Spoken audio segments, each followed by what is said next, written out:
This page is the cover of 64 magazine, featuring the main review of Tom and Jerry, Fists of Furry, described here as cartoon-perfect madcap action.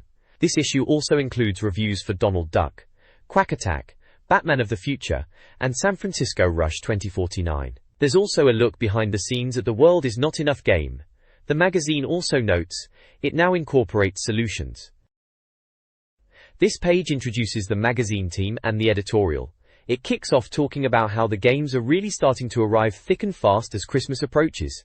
They've gone a bit cartoon mad this issue, featuring games based on animated shows, with Tom and Jerry, Fists of Furry taking the cover spot, which ties back nicely to the previous page. The team apparently suffered a few comical cartoon-style accidents themselves. You'll meet Roy, Nikki, Paul, and Alex here. They also mention future N64 reviews like Mega Man 64, Spider-Man, and Mickey's Speedway USA. Plus a closer look at The World Is Not Enough. Don't miss the bit about Martin Mathers from Games World joining the crew for the occasional review too. There are pictures of the team after their mishaps, plus a big shot of Mario and Banjo and Kazooie showing off the magazine. This page is the contents for the issue, really laying out what's coming up. As they said last issue, it's gone cartoon crazy, with a big focus on Tom and Jerry, Fists of Furry, showing screenshots of the duo getting stuck into each other on the N64. San Francisco Rush 2049 also gets a big spread, promising a wild ride into the future with shots of the futuristic vehicles and tracks. We also get a look at Donald Duck, Quack Attack and Batman of the Future, keeping that character theme going strong. There's also a feature on License to Thrill, which is clearly about The World Is Not Enough game, showing Pierce Brosnan as Bond and some game screenshots. The reviews section lists a good mix of N64 and Game Boy Color titles covered in this issue. There's even a look ahead at Nintendo's next handheld, with a preview of the Game Boy Advance.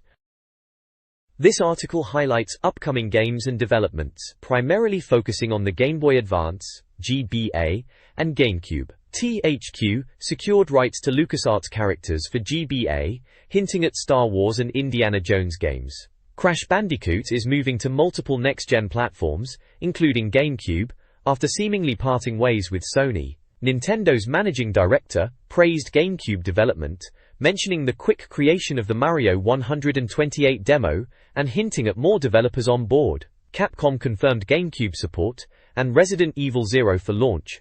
Namco and other Japanese developers are also supporting the platform. The article lists potential GameCube titles, including Resident Evil 0, Star Wars, Zelda, Mario, Metroid, Wave Race, and Crash Bandicoot. The article also showcases images from Space World, hinting at early tech demos and character models. This page has a good roundup of upcoming titles. Konami showing support for the GBA with a cutesy baseball game called Powerful Pro Kun Pocket looks neat from the screenshot. It's a shame to see some games cancelled like Sydney 2040 Winx, but the biggest disappointment is probably Stunt Racer being finished but not getting a proper release here. Meanwhile, EA is focusing on the GBA and GBC, lining up a few titles like The World Is Not Enough and Ants Racing, which could link into GameCube deals. Activision's also stepping up, confirming GBA versions of Spider-Man, X-Men, Tony Hawk, Matt Hoffman BMX, and Sean Palmer Snowboarding are in development. The Most Wanted section highlights some exciting prospects. LucasArts' Indiana Jones and the Infernal Machine is looking even better with the new shots shown. Star Wars Episode 1, Battle for Naboo, from the talented folks behind Rogue Squadron, promises improved visuals and sound. Eternal Darkness, that gothic horror, had its release pushed back, but the video footage was amazing, making us eager for a translation. Sin and Punishment from Treasure is still a bit of a mystery with no confirmed PAL release yet, which is a real shame as it looks like a cracker. We also got a glimpse of Ogre Battle 3 in Japanese, and an English version of the RPG is expected in the office soon. There's also the latest 64 magazine charts, showing the current top games. This page is the letters section, full of readers writing in with their thoughts and questions. There's a good bit of chat about people moving over to the N64 and comparing it to the PlayStation, with some defending the console fiercely. Readers are asking about PC games, like StarCraft and SimCity coming to the N64, which the magazine responds isn't likely, especially StarCraft 64, which wasn't a real thing anyway. The looming GameCube launch is a big topic, with questions about whether it means the end for N64 support. People mention a bunch of games like Perfect Dark, Zelda, Resident Evil, GoldenEye, Wave Race 64, and others, discussing what they like or want to see. The star letter throws it open to the readers, asking what types of games they want developers to focus on. There's even a correction about Shadow Man, clarifying it didn't have a 4-player mode as previously suggested. The prize this month is a bundle of N64 accessories, including memory cards and a cheat cartridge. The next page carries on with the letters from the readers, delving deeper into console comparisons, with discussions about the N64 against the SNES, PlayStation, and the upcoming GameCube. There's plenty of chat about specific N64 games, like Perfect Dark and its controversial expansion pack, GoldenEye, Mario Kart 64, Rainbow Six, and fighting games including Mortal Kombat 4 and Super Smash Bros. Readers also raise questions about Resident Evil 0, which sadly never made it to the N64, and the fabled Star Cube. The page includes images of a SNES console, Joanna Dark from Perfect Dark, Mario, the Game Boy Advance, and The Rock, alongside a prominent advert for Dreamcast magazine featuring Gordon Freeman from Half-Life. This page delves into upcoming N64 titles, kicking off with a look at Mega Man 64. It highlights Capcom's return to Nintendo platforms with this port of the PlayStation game, noting the enhanced graphics and improved frame rate over earlier builds shown. The article mentions a new random item mode and notes how well the N64 analog stick suits the controls. Screenshots give a glimpse of the character designs and environments. Although the UK release was uncertain at the time, depending on sales elsewhere, thankfully it did make it over eventually. Next up is Spider-Man 64, based heavily on the PlayStation version. The preview focuses on the web-slinging action across various locations like rooftops and underground areas. Screenshots show Spidey in action against familiar villains like Scorpion, Rhino, and Venom. It mentions the stealth mode appearance and boasts a wide array of moves, capturing the feel of the comic books nicely. There's even a sidebar, giving a brief history of the web-slinger. Both of these were solid additions to the N64 library when they arrived. The page index also lists Mickey's Speedway. The next page gives us a good look at Mickey's Speedway USA, a kart racer featuring everyone's favorite Disney characters like Mickey, Donald, Goofy, and Minnie. It's developed by Rare, which is always a good sign for N64 owners. The premise involves the gang racing across various Acus locations to recover Pluto's stolen diamond collar. The preview notes that the graphics are smooth and the game handles well, offering gameplay with power-ups and shortcuts. It even mentions exploration and puzzle-solving elements woven in. Nintendo is listed as the publisher, with a UK release planned for December. The screenshots show the characters in their karts on different tracks. There's also a large advert on the side for a cheat service offering tips for a vast number of games across multiple platforms, including the N64, available via phone or website. This page is a big competition offering readers the chance to win a hefty prize package. It's all Pokemon themed, naturally, given how huge it was back then. The main prize is a Hewlett-Packard PC, printer, and some Pokemon software, all worth a fair bit of cash. You can see some classic Pokemon on the page like Snorlax, Psyduck, Poliwhirl, Charmander, and Clefable. To enter, you had to answer a few questions about Pokemon and apparently create some art too. This page covers 64 Magazine's visit to the Live 2000 technology show held at Earl's Court in London. The show promised the latest high-tech gadgets, though the team found the focus was mainly on phones, cars, hi-fis and computers, rather than the more futuristic tech they might have hoped for. There's a mention of Lara Croft making an appearance, linked to a FreeServe stand advertising and internet site. You can see a promotional stand, with a large figure of the character. The team spent time at the Gameplay.com stand, which featured a large setup for PC LAN gaming, specifically a Star Trek first-person shooter. Despite it being PCBASED, the writer notes that surprisingly it was good fun, and even more surprisingly they managed to beat experienced PC gamers. They attribute this success to skill honed on 64 games, stating that deathmatching in titles like GoldenEye and Perfect Dark really pays off. There are screenshots showing the busy gameplay area and someone playing on a PC. This page continues the coverage of the Live 2000 show, highlighting a selection of gadgets seen there. Featured items include an extreme car stereo setup, a gaming chair with built-in audio and vibration, a massive big-screen TV, a rather random foosball table, and car seats fitted with screens in the headrests. There's also a look at some real cars displayed like Hot Wheels models, 3D glasses for PC gaming, a touchscreen screen phone, very small Sony DVD players, a large Sony camcorder, a watch with an MP3 player, and a compact mobile phone. The remainder of the page is a large advertisement for a magazine called P2, specifically dedicated to the PlayStation 2 console, stating it hit shelves on the 27th of September 2000. This page is a big feature on The World Is Not Enough for the N64.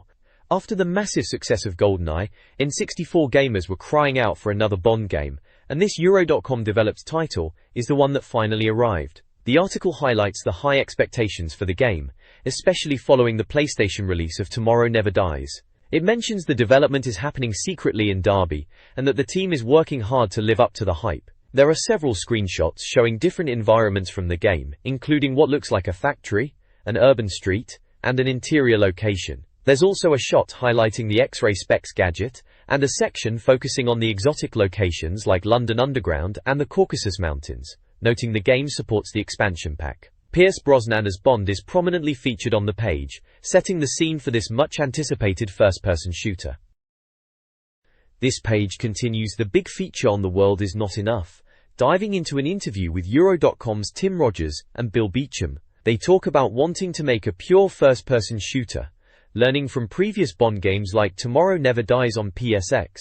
The team focused on replicating the film sets accurately using photos and putting a lot of detail into the environments, character models, and speech, while ensuring the game runs smoothly on the N64, even with the expansion pack. The interview highlights the game's multiplayer, which goes beyond standard modes with unique Bond-themed options like Uplink and Golden Gun. You can even play against bots that mimic the personalities of characters from the game and films, offering tough opposition. There's also a section looking back, imagining how classic Bond films like License to Kill, Moonraker, and You Only Live Twice could have made cracking N64 games in a first-person style. The page is filled with screenshots, showing action from the game and photos of the developers themselves. They definitely aimed to build on GoldenEye's success and capture the spirit of the Bond films.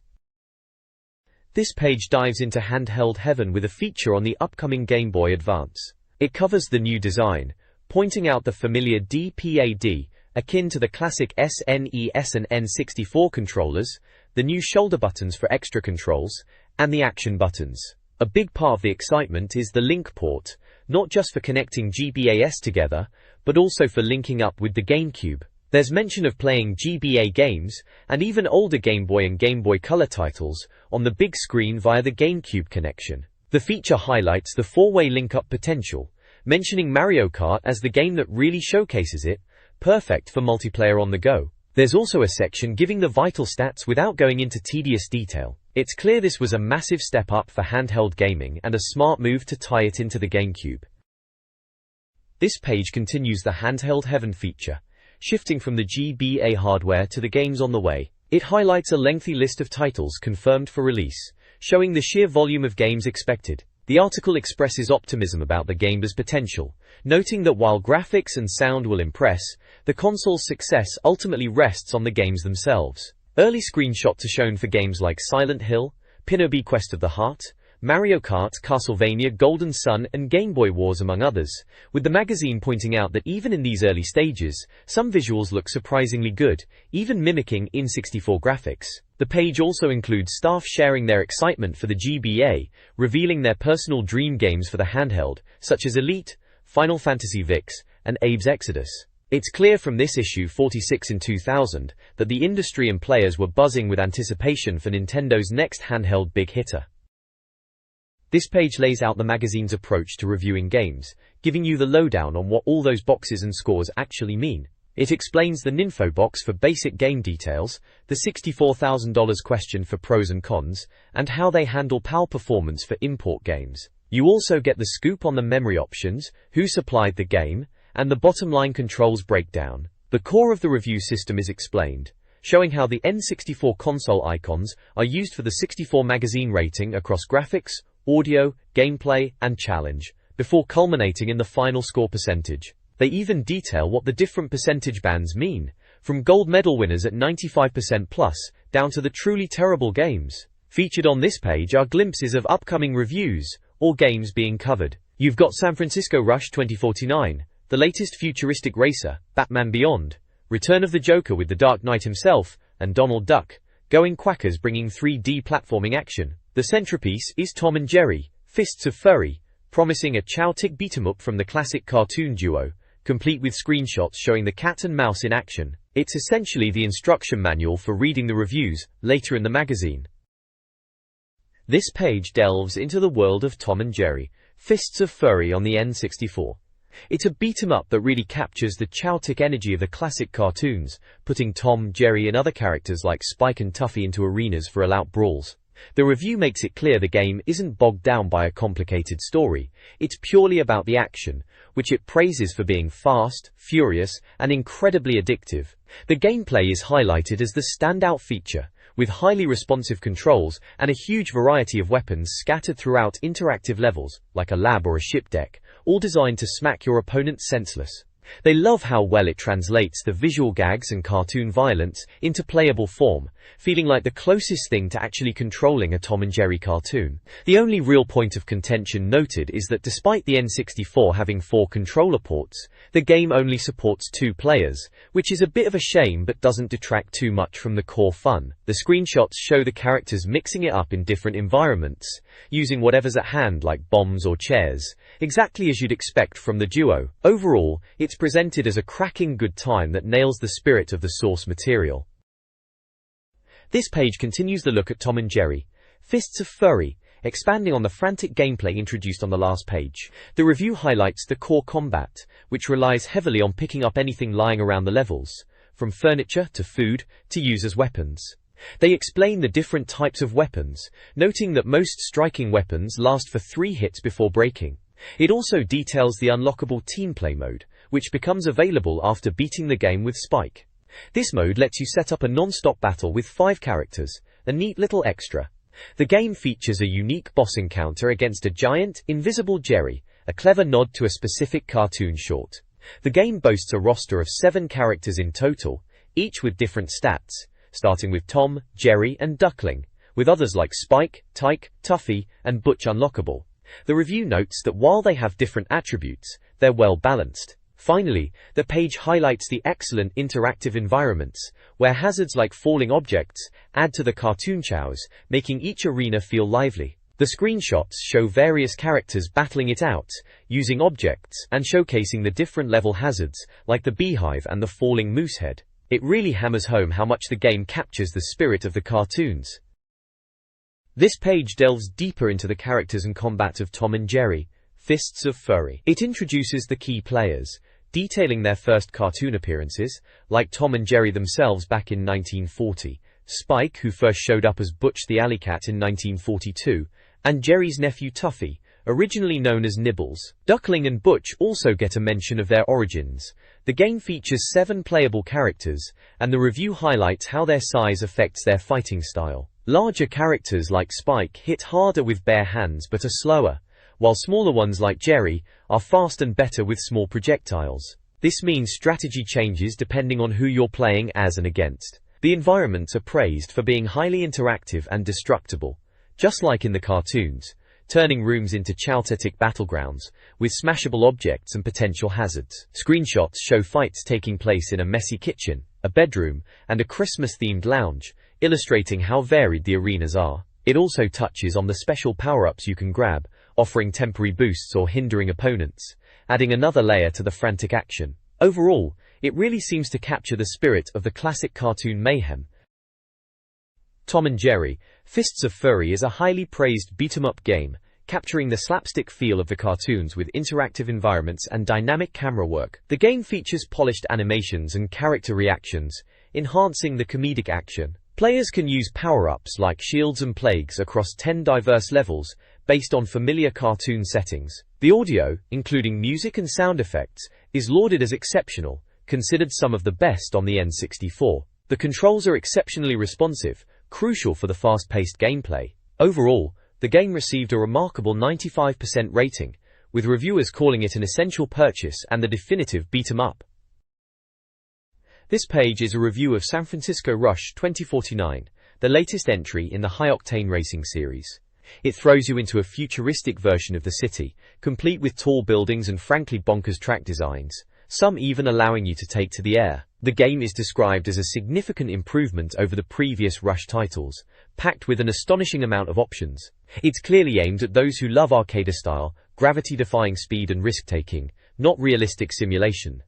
One neat feature highlighted is the GGG Ghosts mode, where you race against your own best times, which sounds like it can get pretty hectic with multiple ghosts on track. The review points out the sheer number of tracks and options available, especially with racing tracks forward, backward, at different times of day, although it does note the futuristic setting isn't the most groundbreaking idea. Screenshots show the track selection menu, player customization with different cars, and intense in-game action featuring multiple vehicles tearing down futuristic highways and around corners. It confirms the game supports up to 4 players and saves progress directly to the cartridge, which is always handy. Overall, it sounds like a solid, frantic racer, with plenty to keep you busy. This page continues the review of San Francisco Rush 2049. It focuses heavily on the game's unique flying ability, activated by pressing Z after jumping, which allows you to glide and potentially correct falls or overtake opponents. The review highlights how much fun this adds, calling back to flying car concepts. It also emphasizes the sheer number of hidden paths and shortcuts packed into every track, suggesting it will take a long time to discover everything. This ties into the massive amount of content available, including unlockable cars, tracks, and accessories, all earned through exploration and progressing in races. The game rewards players significantly for taking the time to find secrets and practice. The review mentions the car customization aspect, stating that cars can be upgraded with parts earned through racing codes, allowing players to tailor their vehicles. Screenshots show the flying mechanic in action, cars speeding through tunnels and futuristic cityscapes, a scene hinting at hidden paths near a windmill, and multiple cars jostling at the starting line and mid-race. Overall, this page reinforces the idea that Rush 2049 is a significant improvement over its predecessors, offering a wealth of content and satisfying arcade racing with a unique aerial twist. This page continues the review of San Francisco Rush 2049.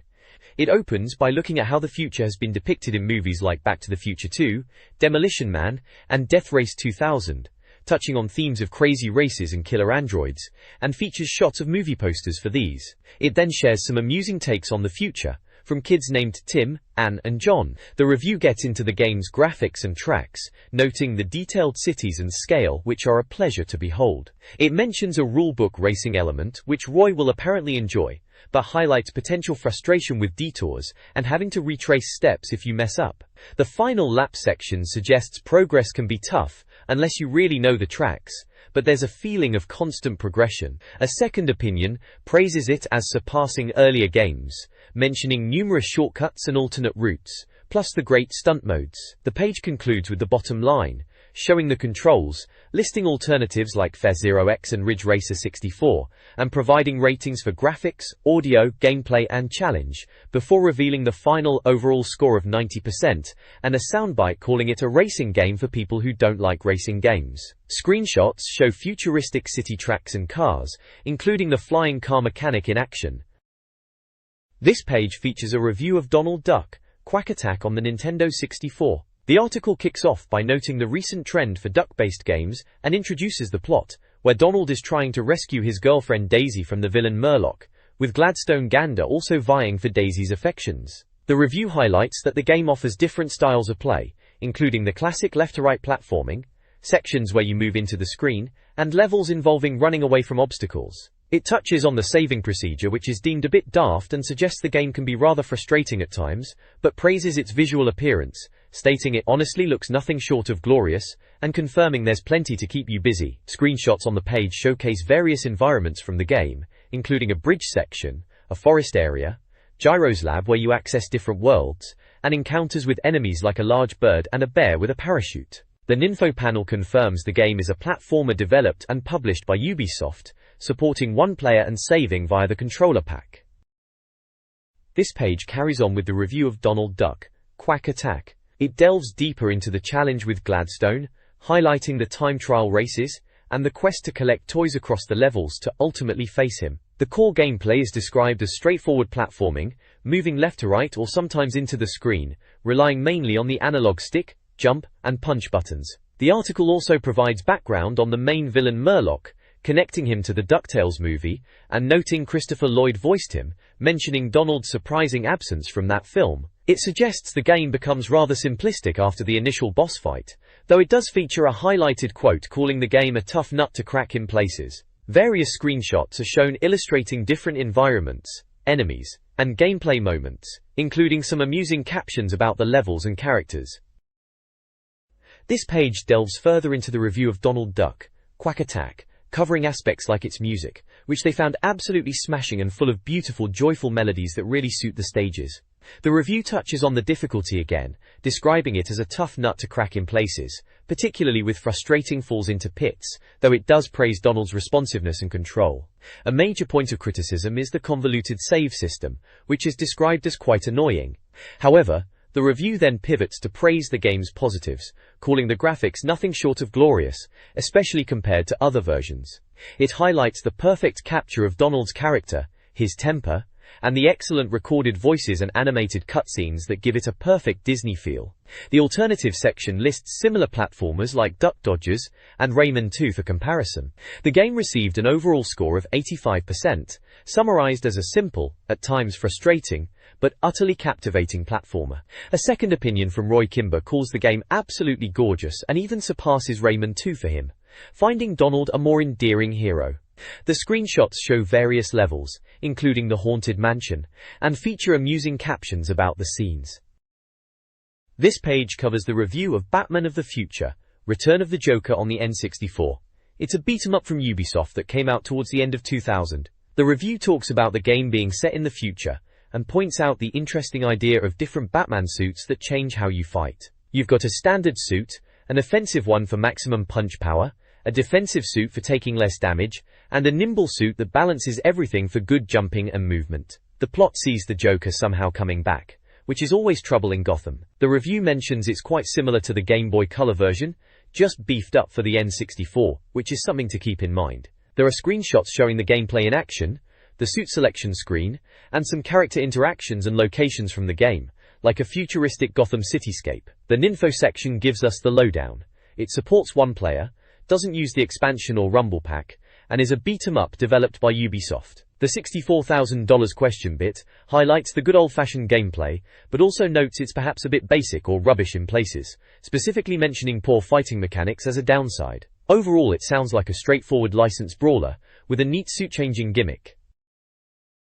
The review of Batman of the Future, Return of the Joker highlights a beat-em-up gameplay style, similar to classic arcade games. While the game features different batsuits, they don't offer distinct gameplay. Combat is criticized for ineffective punches and jumps, problematic collision detection, and quick health drain. Visually, the game is considered decent but unremarkable, with brief story sequences. The overall experience is deemed simple and potentially unsatisfying, offering only harmless fun.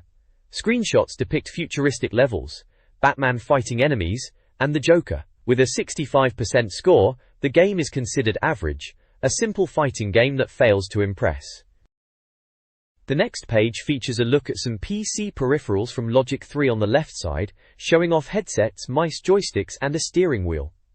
And then also has many me. The main content on the right is the introduction to the Total Game Boy section. This is where 64 Magazine dedicates pages to covering Game Boy Color games, almost like a mini-magazine within the main one. It explains the review process, detailing how scores are given for graphics, audio, gameplay, and challenge, leading to an overall score. It also breaks down the Ninfo symbols for features like link cable and saves, and the soundbite quick summary. The page lists the games reviewed in this section, including Donald Duck, Quack Attack, San Francisco Rush, 2049, Batman of the Future, Return of the Joker, Cyber Tiger, Grand Theft Auto 2, Aladdin, and Tom and Jerry, Mouse Attacks. There are various screenshots from these Game Boy games and images of the colorful Game Boy Color consoles, and even a picture of Rayman. It's good to see coverage of the handheld stuff here too.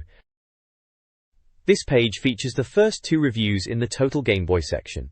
On the left we have Donald Duck, Quack Attack. This is a platformer where Donald is on a quest to save Daisy from that rotter Murloc. The review highlights it as a solid platformer, comparing it favorably to something like Donkey Kong Land, with good graphics and animations, and plenty of puzzles and obstacles to figure out. It certainly looks the part from the screenshots shown of Donald jumping about. The overall score is a cracking 90%, and the soundbite declares Donald is the best, sticking it to Mickey Mouse. Over on the right is San Francisco Rush 2049, a Game Boy Color conversion of the N64 racer. The review isn't quite so positive here, questioning the futuristic setting a bit, and finding the gameplay rather awkward and the controls tricky. The tracks are mentioned as having shortcuts, and the handling sounds like a bit of a pain, making it hard to know where you are in the race sometimes. The screenshots show the car selection screen, and some race action, including that tunnel of love. Its scores are rather disappointing, 45%, with the soundbite calling it, not the worst, but still, a damn good try. Shame it wasn't a better conversion really. This page features a couple more reviews from the handheld section. First up is Batman of the Future, Return of the Joker. This one's a beat-em-up, based on the later animated series which was called Batman Beyond over here. Makes you wonder why they changed it, doesn't it? The gameplay sounds like a step back in time, described as repetitive, with screen freezing and combat that reminds you of games that took ages to load back on the old C64. Screenshots show Batman in various futuristic environments, including what looks like a cryo chamber, and fighting some enemies. Despite the theme, it didn't impress much, getting an overall score of just 45%. The soundbite pokes fun at the title, calling it Batman Bored. Next we've got Cyber Tiger, a golf game featuring the famous golfer. It starts with that classic line about golf being a good walk ruined, apparently from Winston Churchill. This one sounds much better though, praised for being easy to get into with user-friendly controls. The graphics are highlighted as attractive, which is nice to see in a golf game on the handheld. There are lots of options for playing, although it mentions those tedious long passwords, which were a pain back then. Screenshots show various golf course views, including some rather unusual locations. It sounds like a really enjoyable golf game, scoring a great 90% overall. The soundbite gives credit to both the game and the golfer. This article reviews two Game Boy Color games. Grand Theft Auto 2 allows players to earn respect and cash by working for rival gangs. Despite some flaws like long passwords and stuck cars, the open-world gameplay earned a 90% score and was called unscrupulous fun. Screenshots showcase the series' classic top-down perspective. Disney's Aladdin, also for the Game Boy Color, received a less favorable review. The platformer, based on the film, was criticized for its totally crummy gameplay and lack of originality, with only the magic carpet section standing out. Scoring a 65%, the game was deemed an effort as poor as Aladdin himself, highlighting frustration on higher difficulty levels and collision detection problems.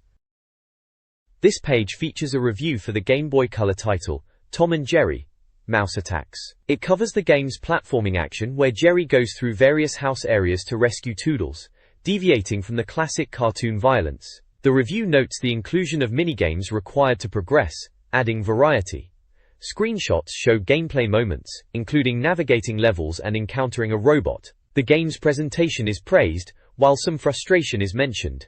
It received an overall score of 85%, with strong ratings in graphics, gameplay, and challenge.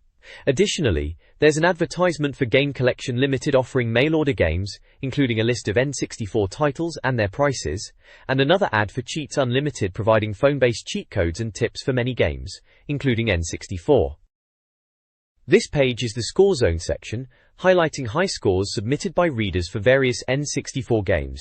It opens with a note on the International Track and Field Summer Games competition results, congratulating the winner. There's also a guide on how to submit your own scores to enter the zone. The bulk of the page is dedicated to tables showing top scores and times for games like Perfect Dark, GoldenEye, Diddy Kong Racing, Legend of Zelda, Donkey Kong 64, Quake 2, and many more classic N64 titles.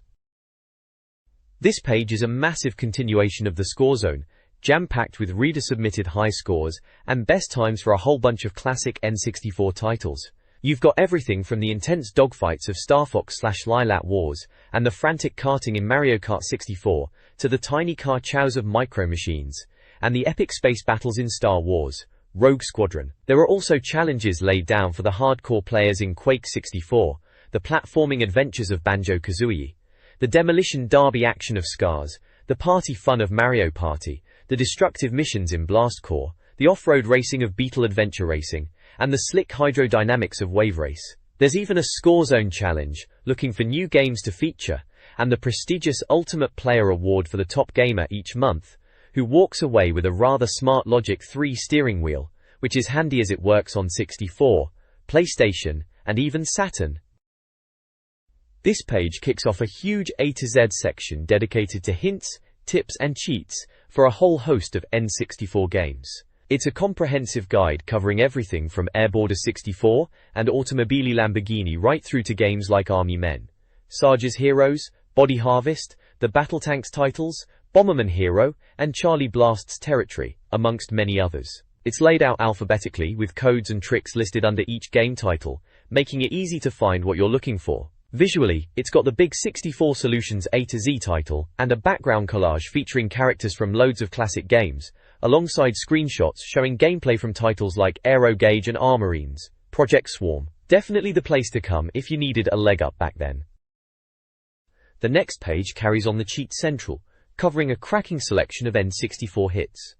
It features cheats for games like Tropical Islands, Diddy Kong Racing, Command & Conquer, Extreme Egg, F1 World Grand Prix, Fighter's Destiny, Duke Nukem, 0 Hour and 64, Doom 64, GoldenEye, Excitebike 64, and Destructin Derby 64. The cheats cover things like unlocking modes, characters, items, and gaining advantages in-game. Visually, it's packed with a huge collage featuring loads of iconic characters from various N64 games, and a few gameplay screenshots from titles like C&C, Diddy Kong Racing, and F1 Grand Prix.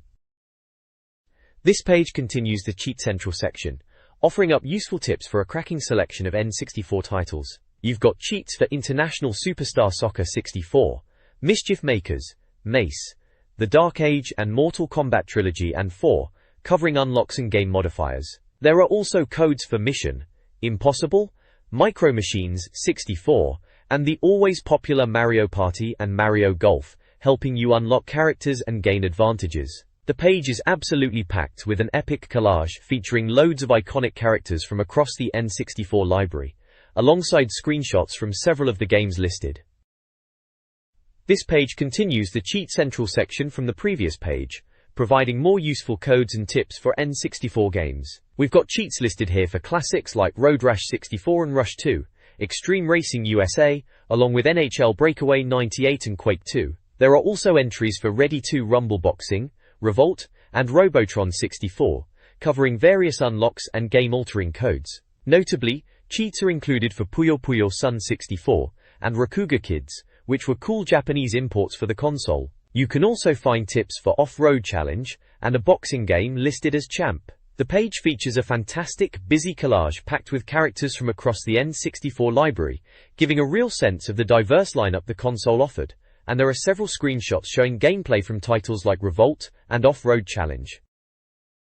The next page continues the Cheat Central section, packed with more essential codes and unlocks for a load of N64 classics. We've got cheats here for big hitters like Resident Evil 2 and StarCraft 64, both incredible ports, alongside fan favorites like 1080 Snowboarding, Super Smash Bros., Star Wars Racer, and Shadows of the Empire. There are also entries for Rampage and its sequel, South Park and South Park Rally, Shadowgate 64, Scars, and a couple of Supercross titles. The codes cover various useful things from character unlocks and invincibility to level selects. The page is filled out with a fantastic collage of characters from across the N64 library and features several game screenshots.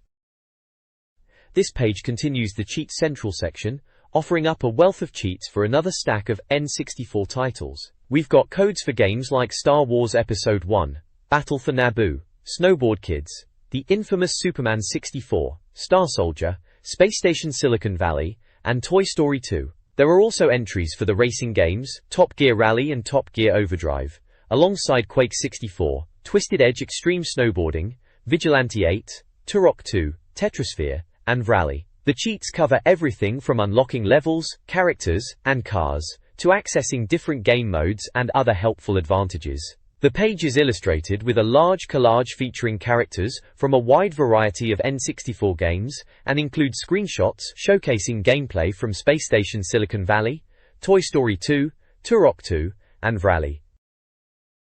This page takes us at the arcades, with the magazine staff visiting Hamleys Sega Park in London.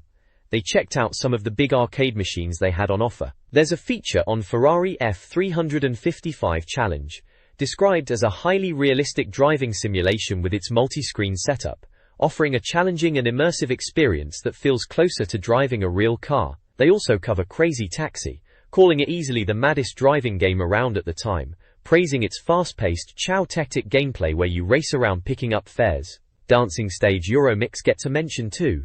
They call it incredibly addictive and fun, even suggesting it's great exercise and enjoyable to watch others play. Under Classic Game, they look at Sega Rally Championship 2, highlighting it as a fantastic rally racer with a great hydraulic cabinet that enhances the off-road experience. The page also introduces a couple of staff members at the Sega Park and lists various Sega Park locations across the country. Additionally, there are Sega Park Buy One Game Get One Free vouchers featuring Sonic the Hedgehog. This page is the Not Nintendo section, where the magazine looks at all sorts of random bits and bobs that turn up in the post, rather than strictly N64 games. There's a look at Bagpuss merchandise, featuring cuddly toys and backpacks. Next up is a review of the Ozboz Dart 45 Ozo. Ozo aluminum skate scooter, described as a sturdy and foldable scooter. They check out a Xena Warrior Princess graphic novel, which is apparently a bit darker than the television series. The movie section features The Whole 9 Yards on DVD, a black comedy starring Bruce Willis and Matthew Perry. You'll also find a look at Chicken Run talking toys and poultry in motion figures. Lastly, there's a Pokemon trading card game Tempest gift box, detailing what you get inside, and the Kevin and Perry Go Large film on video, a feature-length outing for the comedy duo.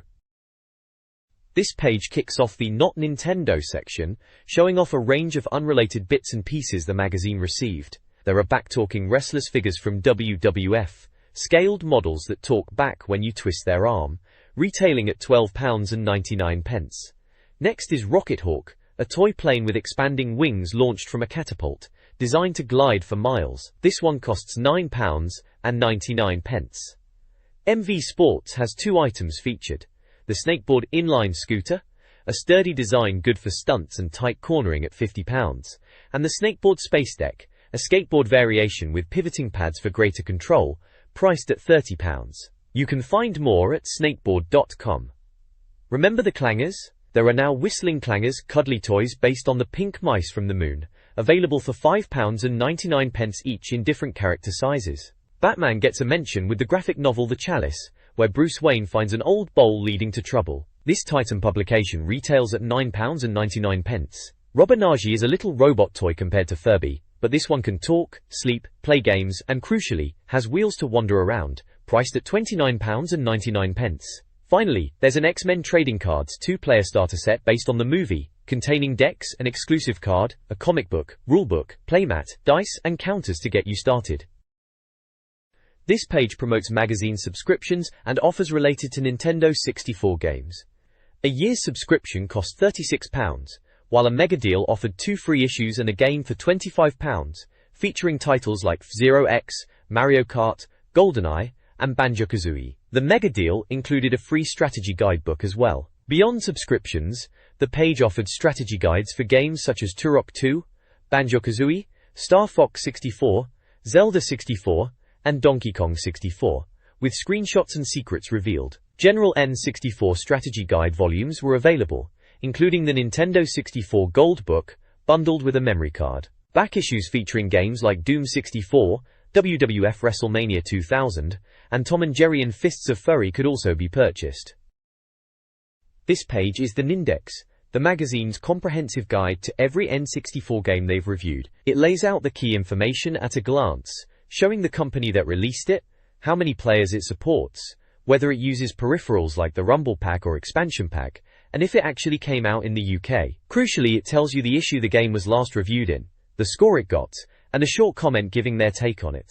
They also highlight games that scored 90% and above with special awards, like the 95% Gold Medal Award. On the right there's an Our Top 10 list showcasing some of the higher scoring games, complete with screenshots from titles such as Perfect Dark, GoldenEye, and Mario Tennis. The page also features a large image of Charizard. This page continues the Nindex, the magazine's exhaustive catalogue of reviewed N64 games. It provides key information for each title, such as the company, player count, peripheral support, and a concise comment from the reviewers. The page also features several 64 top lists, highlighting the best games in different categories. We see the top adventure games, with a screenshot from the classic Zelda, Ocarina of Time, featuring games like Resident Evil 2 and Castlevania. There's also the top platform games list, including Rayman 2 and Donkey Kong 64, shown with a colorful character screenshot. Finally, The top 4 player games are listed, featuring multiplayer titans like Perfect Dark, GoldenEye, and WWF No Mercy, complete with a screenshot showing players in a tense multiplayer match. Down the bottom we have the Test of Time section, revisiting some earlier N64 releases. Here they look back at Quake, Mystical Ninja starring Goemon, and Yoshi's Story, giving them a fresh look and an updated score. Alongside screenshots of the gameplay, they reflect on how these games hold up years after their initial release.